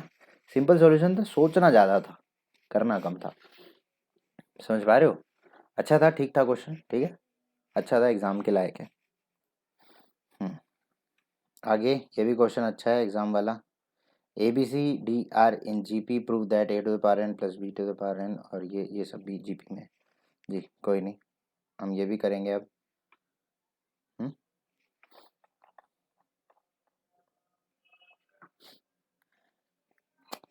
ओके, ये बोलता है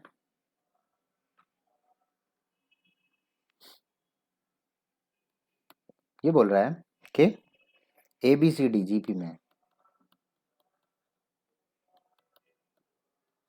जी पी में, हाँ, प्रूव करना है A to the power N plus B to the power N, B to the power N plus C to the power N, और C to the power N plus D to the power N are in GP. ठीक है, ये अपने को prove करना है। ये चीज़ लेफ्ट हैंड साइड में गिवन है, राइट हैंड साइड वाला चीज़ प्रूव करना है। ठीक है, और अगर a B C d GP में है तो हमको तो ये पता ही है, क्यों, ये हमको पता है ना, डी बाई सी ये होता है। ठीक है, इसको कुछ मान लेते हैं, मान लो के कुछ ले लेते हैं, क्या फ़र्क पड़ता है। तो आपको दिख रहा होगा बी बराबर ए के आ जाएगा यहाँ से, है ना, सी बराबर बी के आ जाएगा, और डी बराबर, डी क्या है, डी क्या है, डी क्या है, D D D D D हो जाएगा डी बराबर सी के। ठीक है, चलो ये सब तो ठीक। तो अगर आप देख पा रहे हो कोई चीज़ कि बी बराबर ए के है, तो सी बराबर बी की जगह में लिख दूं तो ये ए के स्क्वायर हो जाएगा क्या। अच्छा, डी बराबर क्या है, सी की वैल्यू क्या है, ए के स्क्वायर, तो ये ए के क्यूब हो जाएगा। तो अगर आपको दिख रहा है क्या एक चीज़, पेन चेंज करूं तो ये ए है, ये ए के है ना, इस तरह से ये ए के स्क्वायर है, ये ए के क्यूब है, तो के की जगह आर रख दो तो ये जीपी अपने आप बन ही जाता है। यही तो होती है ना टर्म, ऐसे ही चलते हैं भाई। के को अगर आप कॉमन रेशो मान लो तो बिल्कुल भाई यही तो चलता है, यही तो होता है ना, है ना। के की जगह आर भी ले लो तो प्रॉब्लम नहीं है, मेरे तो मानो तो आप आर ही ले लो, ज़्यादा इजी हो जाएगा, है ना। आर क्या है, के क्या है, ये रेशो है ना। मैंने यहाँ के ले लिया, आप आर ले लो, जबकि आर ही लेना चाहिए, आर ही ठीक था, लेकिन मुझे नहीं मानता तो मैंने ये ले लिया। चलिए आगे बढ़ रहे हैं। ये बोलता है कि अगर ये तीनों जीपी में हैं तो इनको ज्योमेट्रिक मीन जो है, इनका ज्योमेट्रिक मीन जो है मैं लिख देता हूँ, ये होगा A to the power N plus B N और B to the power N plus C N, है ना। ये क्या है, ना ना ना गलत हो गया, C to the power N plus D N. ठीक है, ये क्या है, ये है इनका जीएम, जीएम यानी geometric mean. Geometric mean follow होगा, बिल्कुल होगा। अब मैं क्या करने जा रहा हूँ, left hand side right hand side अलग अलग सॉल्व करने वाला हूँ। ठीक है, बी एन, बी क्या है, बी क्या है, ए के या ए आर, मैं ए आर बोलूँगा, ठीक है, ध्यान रखना। तो ये a are to the power n, ठीक है, प्लस सी क्या है, ए आर स्क्वायर की पावर एन उसका स्क्वायर, समझ रहे हो, हैं।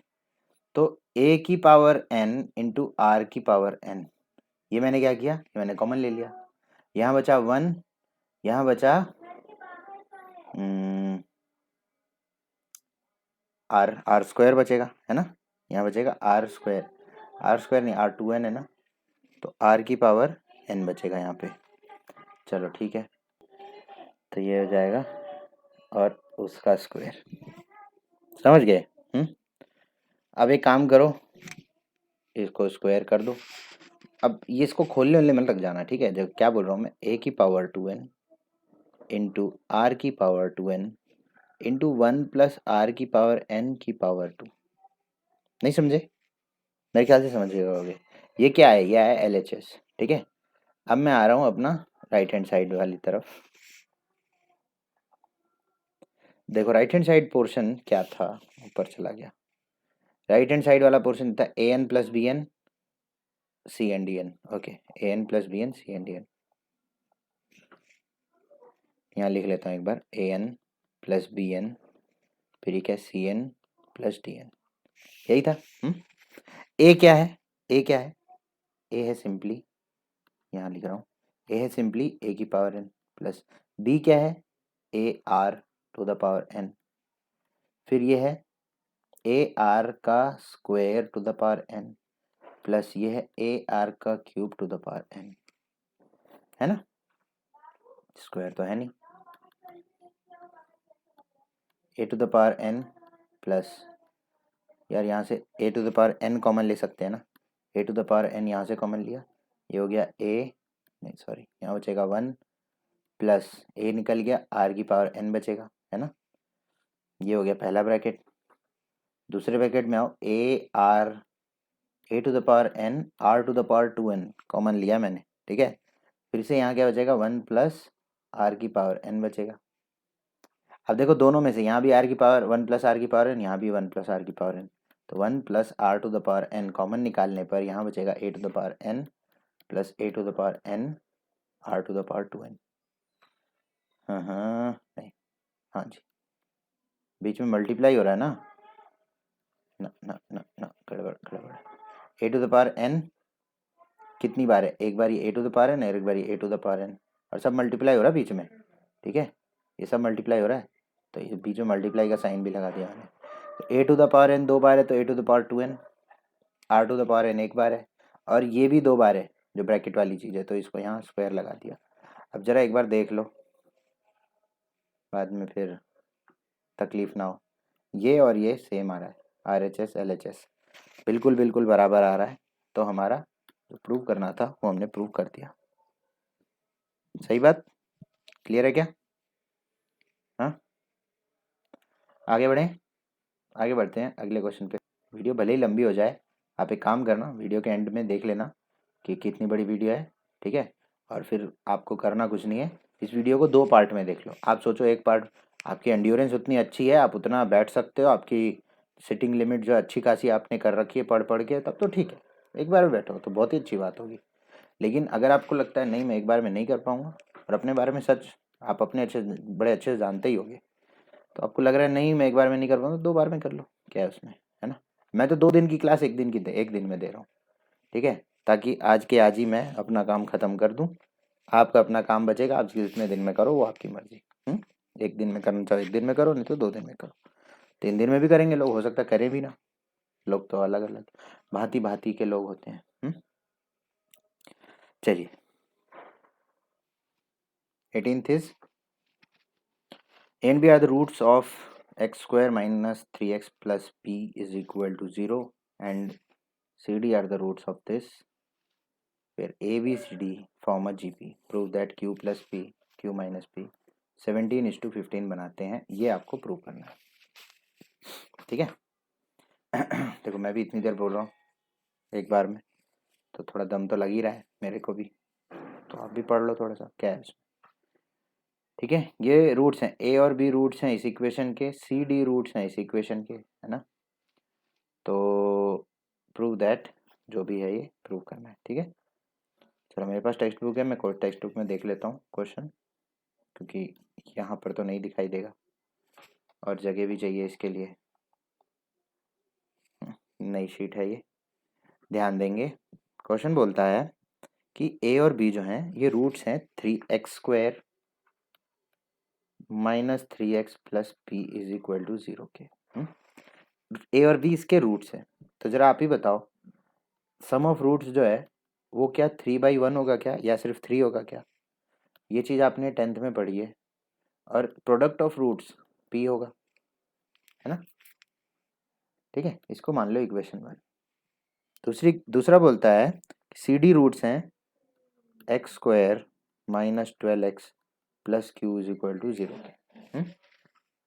अब यहाँ पर ये बोलेगा, यहाँ पर ये दिखा रहा है कि सी प्लस डी रूट्स है, ठीक है, सी प्लस डी रूट्स हैं। तो मैं यहाँ लिख दूँ सी प्लस डी बराबर है 12 के। और सी इंटू डी बराबर है क्यू के। और ये बोलता है where a B C d form a GP, a B C d एक जीपी बनाते हैं, ठीक है, a B C d GP में है। तो इसका मतलब फर्स्ट टर्म ए है तो बी जो है सेकेंड टर्म होगी ए आर होगी, सी जो है थर्ड टर्म होगी ए आर स्क्वायर होगी, और डी जो है फोर्थ टर्म होगी तो ए आर क्यूब होगी। इतनी बात है ना? इतनी बात है अगर, तो जरा आप बताओ ए प्लस बी अगर 3 है, इसको ले लो इक्वेशन 2। अगर ए प्लस बी 3 है तो क्या ए प्लस ए आर 3 है क्या? तो ए 1 प्लस आर 3 हो गया, 3 हो गया। समझ रहे हो? हाँ, ये सब नहीं भी करना है तो आप इतना तो करके चलो कि ए प्लस ए आर ये 3 है।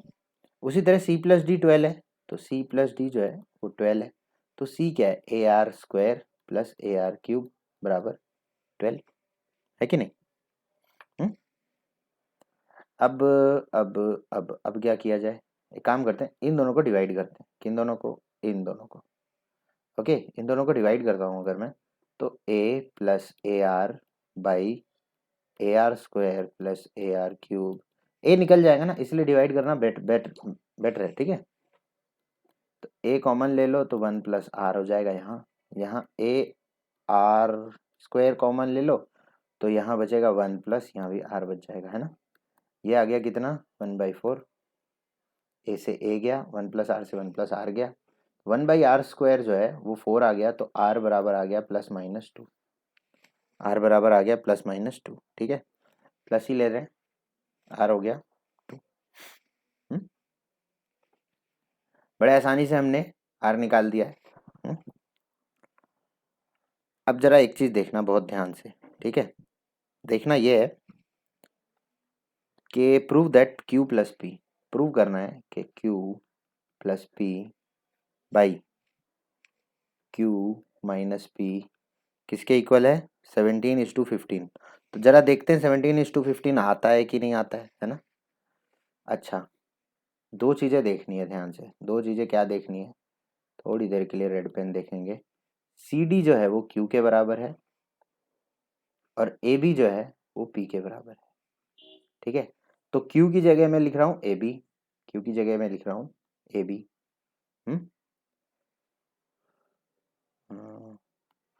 तो क्यू की जगह मैं लिख रहा हूँ A B,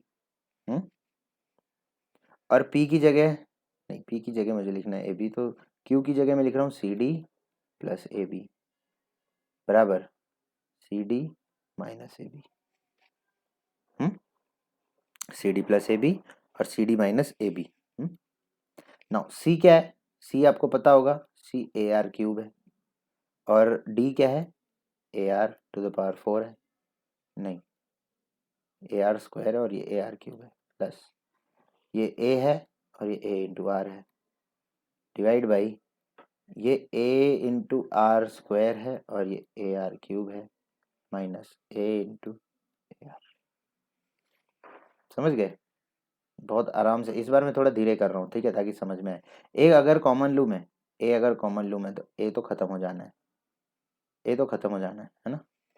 A square actually common आएगा, तो यहाँ से क्या कॉमन आएगा, यहाँ से आएगा आर कॉमन। क्या आएगा कॉमन, आर कॉमन आएगा।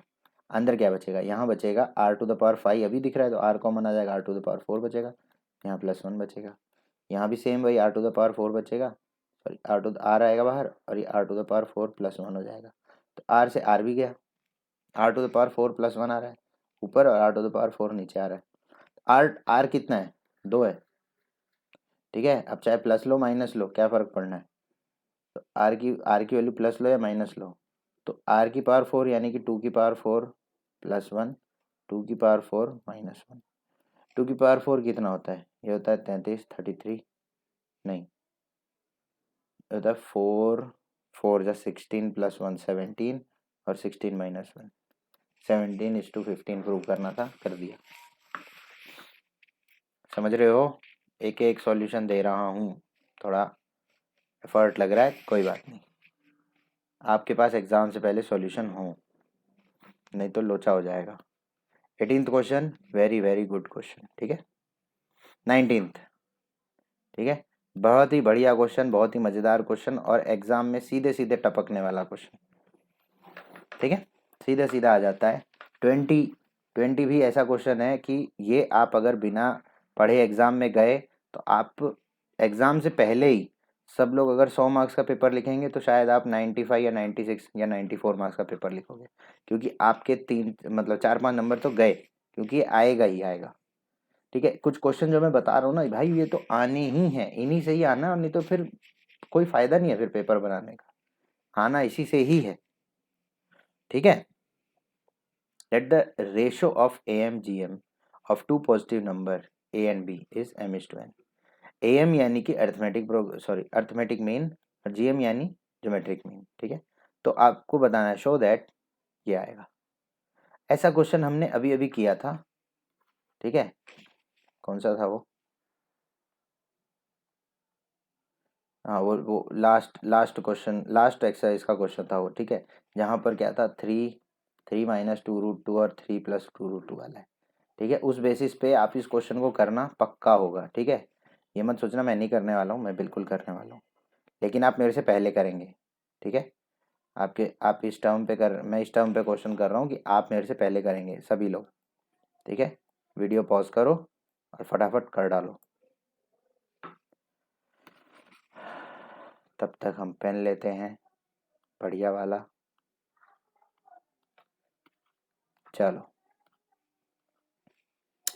ये बोलता है ratio of AM/GM of two positive numbers A और B। देखो AM क्या है, AM क्या है, arithmetic mean A plus B/2, और GM क्या है, √AB, है ना। यार अब इतनी देर हो गई, ये तो आपको समझ में आ ही गया होगा, है ना। M क्या है, M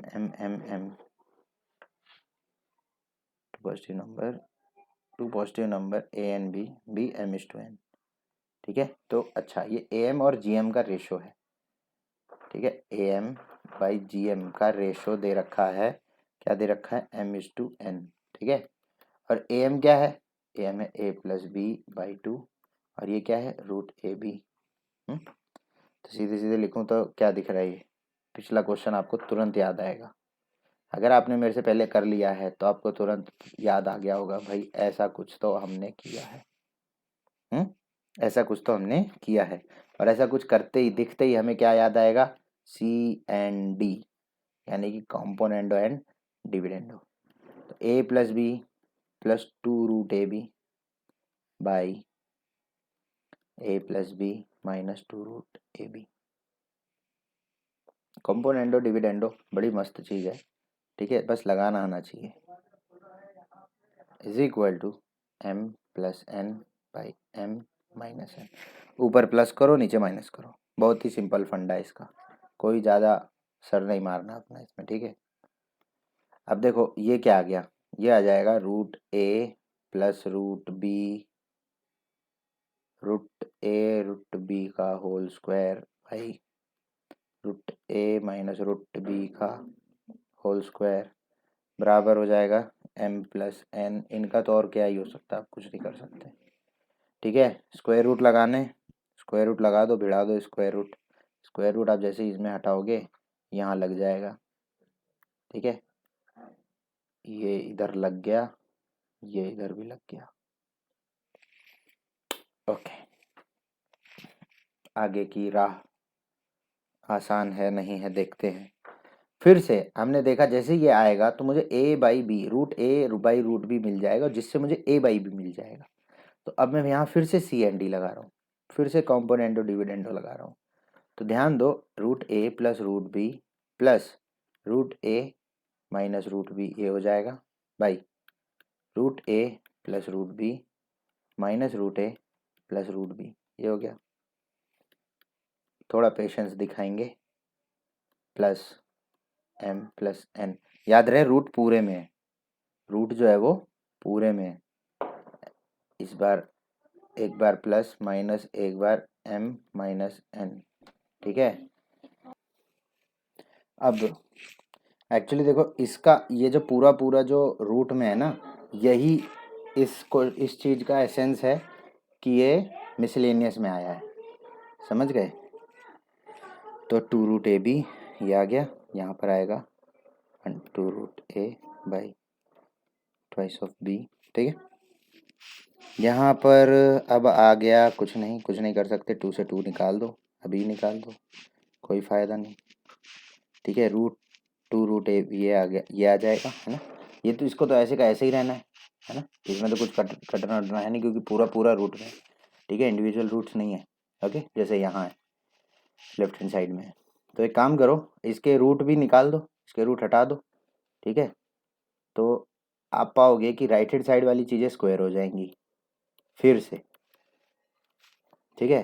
बोलो कि यार ये क्या है, बस यही चीज़ है। आप हो क्लास या माइनस में, आप हो क्लास 11th में, ये सब चीज़ें आपको इतना तंग नहीं करनी चाहिए।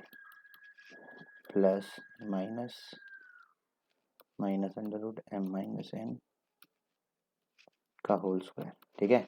अब इसका होल स्क्वायर खोलूँ तो ये ए प्लस बी का होल स्क्वायर है, ठीक है, ऐसे करके खोलूँगा मैं, और उसके लिए एक और पेन लूँगा, ठीक है। तो ये क्या आ जाएगा, M plus N A square plus B square plus two root, ध्यान देना, ए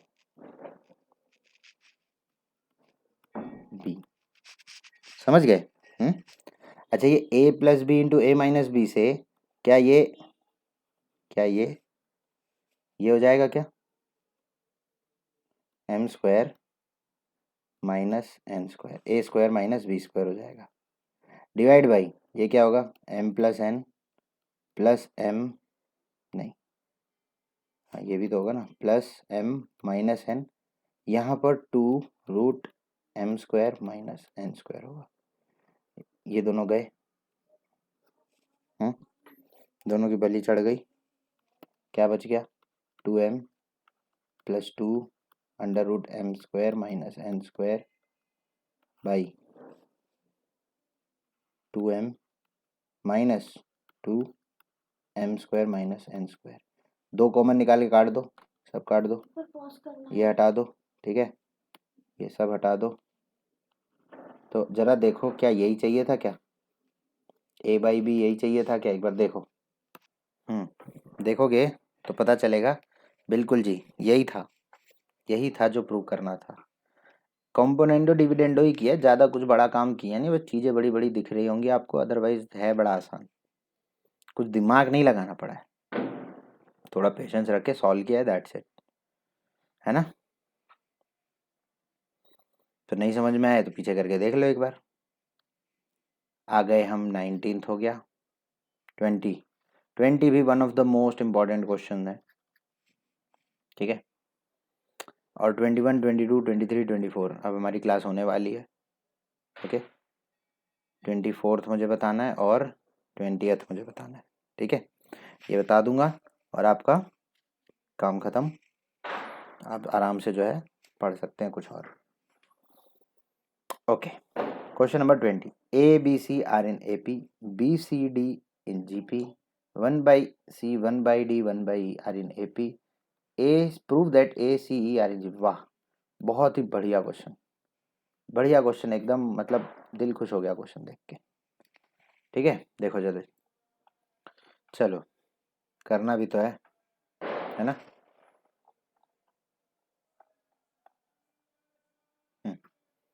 ये बोलता है कि ए बी सी एपी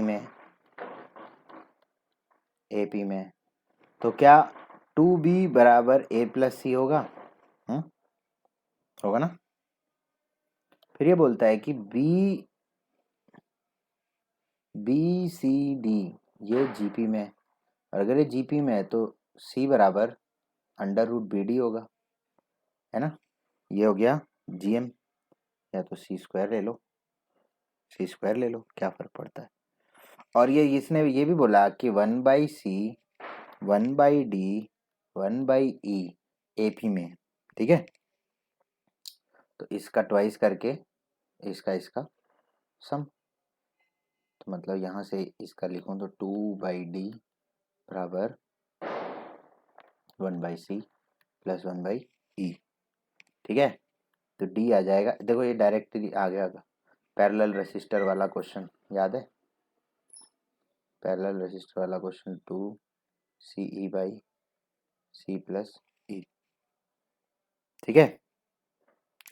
अब देखो ये बन गई इक्वेशन, ये 2 ये 3, ठीक है। ये यहीं से पता चल रहा है कितना छोटा क्वेश्चन है। देखो b is equal to a plus C by 2 है, ठीक है। और ये वाला b, देखना इसको ध्यान से, ये हो जाएगा C square is equal to B into D, B into D हो गया। तो C square is equal to B क्या है, बी कितना है, यहाँ देखो बी कितना है, ए प्लस सी बाई 2 है। और डी कितना है, डी कितना है, डी है ये, डी है 2CE बाई सी प्लस ई है, ठीक है। ये 2 से ये 2 गया, दिख क्या रहा है, C E into A plus C by A plus E, बिल्कुल, है ना। अब ये सी से ये सी कैंसिल, ठीक है। क्या आएगा अब, C into A plus E is equal to E into A plus C, ये हो जाएगा सी ए प्लस सी ई बराबर ई ए प्लस ई सी, ठीक है।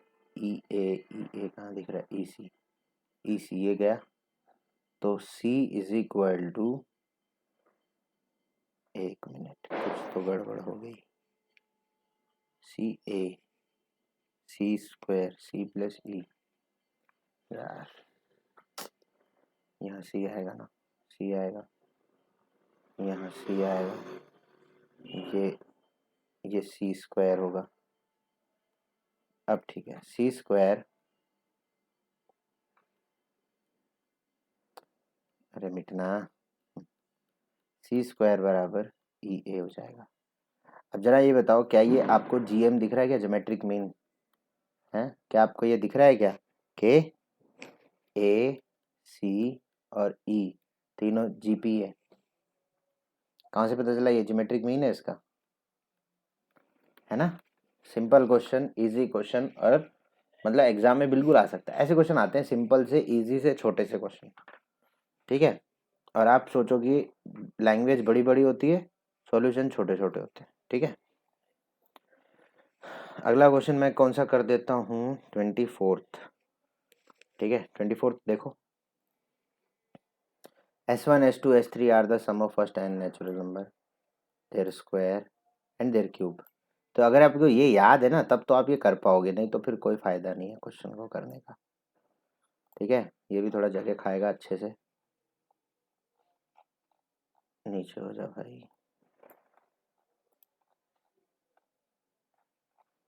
यस, नई जगह।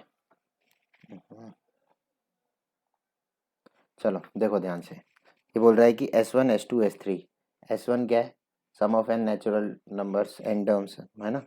वो क्या होता है, n इंटू एन प्लस 1/2, ठीक है।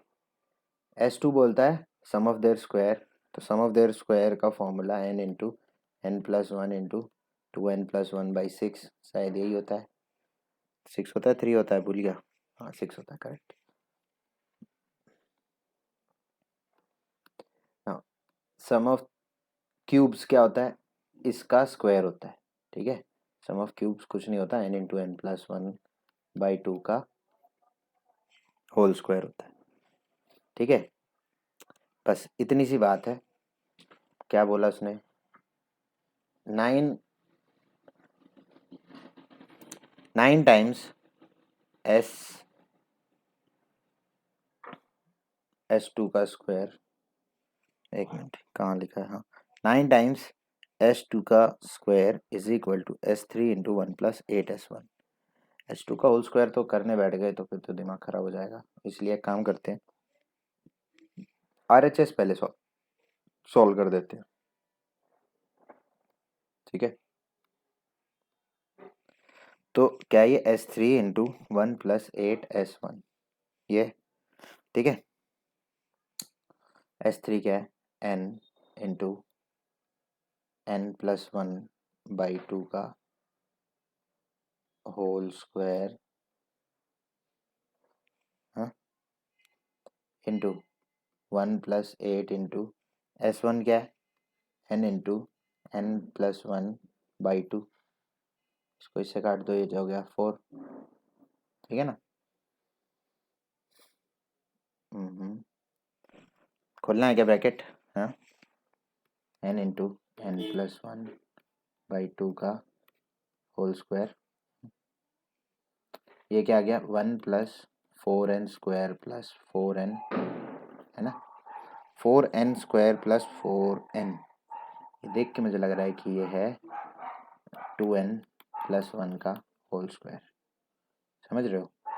और ये क्या है n into n plus 1 by 2 का होल स्क्वायर, समझ गए, ओके। अब ये भी स्क्वायर है, ये भी स्क्वायर है, दोनों मल्टीप्लाई हो रहे हैं तो पूरा एक में ले लेते हैं, n into n plus 1 into 2n plus 1 by 2 का होल स्क्वायर, ये तो कुछ ऐसा दिख रहा है, कुछ ऐसा दिख रहा है, ठीक है।